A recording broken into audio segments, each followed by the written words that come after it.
Hello, this video will be centered around what unique skills work for the Aquarius cup and what running styles you could use with them. The effectiveness of skills comes down to where they activate. This can be simplified into two categories: those that activate before late race and those that activate after late race. Several other creators have explained this, but all you need to understand is that during the mid-race, target speed is key. Skills that increase your target speed during this phase are what you should focus on. Acceleration skills are not effective here. When your target speed changes, your umas will automatically accelerate to reach this new speed for the duration of the skill, and once it's over, drop back to a set target speed that is enforced according to their running style. The duration of the skill will change depending on how long the race is, and for unique skills, also whether it's an inherited skill. This is why you'll find that on longer races, umas like Goldship with mid-race unique skills are very strong because of how much longer their skills last. However, no one will be inheriting Goldship's unique onto other umas due to how much weaker it is when inherited. Once the late race starts, the requirement is flipped, and acceleration becomes the key part instead. At this stage, your uma will finally be able to access her top speed and will immediately start accelerating to reach it. Power is important here, but to help her reach that top speed as soon as possible is where acceleration skills become important, with target speed being less helpful. Only after she reaches her top speed, usually by the last spurt phase, do the roles reverse again, and this time target speed is needed to make her go even faster. As an example for this track, we see the difference between Majiro Dober's unique versus Majiro Ryan's unique. As you can see here, moving past and beyond will activate before late race starts, and it being an acceleration skill means its effectiveness is entirely lost. Let's Pump Some Iron, however, will activate just after late race starts, helping us take full advantage of its acceleration effect to help our uma reach their top speed faster. The outcome of all this is figuring out how fast your uma can accelerate to her top speed once the late race starts. When a target speed skill that activates mid-race has a duration that lasts long enough to extend into the late race, your uma gets to start her spurt at a higher speed than she normally would. This is the magical term that you hear called speed carryover.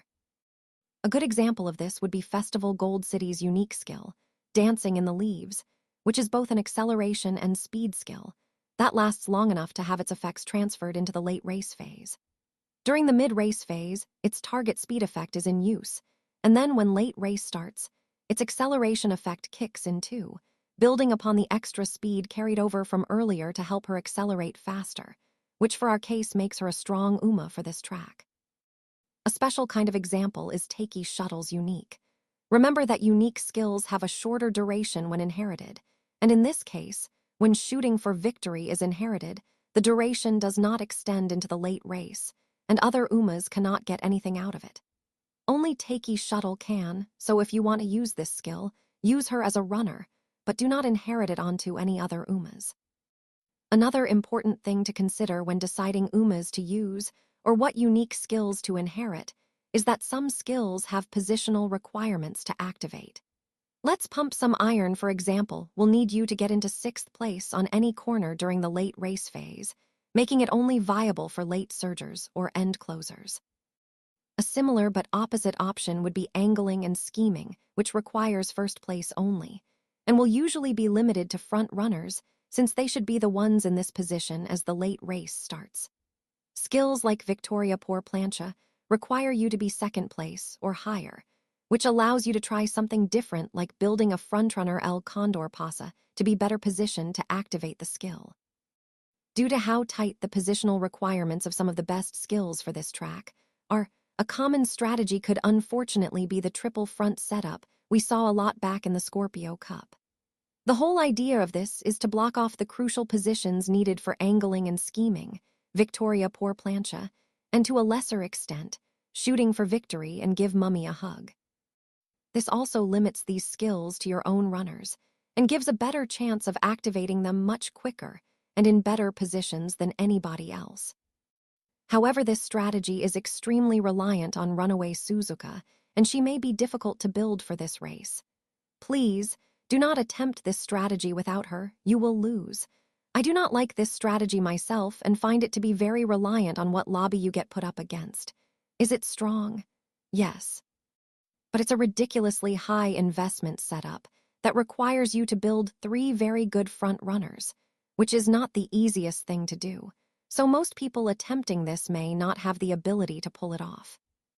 The usual counter to this would normally be debuffers, but since stamina requirements are much lower, and this being a mile race, all the strongest debuff skills do not work here. It could be helpful to bring along the hesitant frontrunner's skill on one or more of your runners to slow the fronts down just enough to possibly gain a slight advantage. Late surgers and end closers might not fare well if this kind of setup turns out to be common, because they might be forced too far back and not get into 6th place in time to get their acceleration skills off. The most direct solution to this strategy for all other running styles is to have a strong mid-race and high wit to ensure your UMA can keep up with the pack at the front. Since every other running style is slightly faster than frontrunner's late race, if you're able to get your acceleration skills off, you should be able to close the gap, especially if you chain this with triumphant pulse at the end. As always, I will recommend running whatever UMA you want, wherever you want. All you need to worry about is whether you have provided them with the right tools to give them the chance of winning.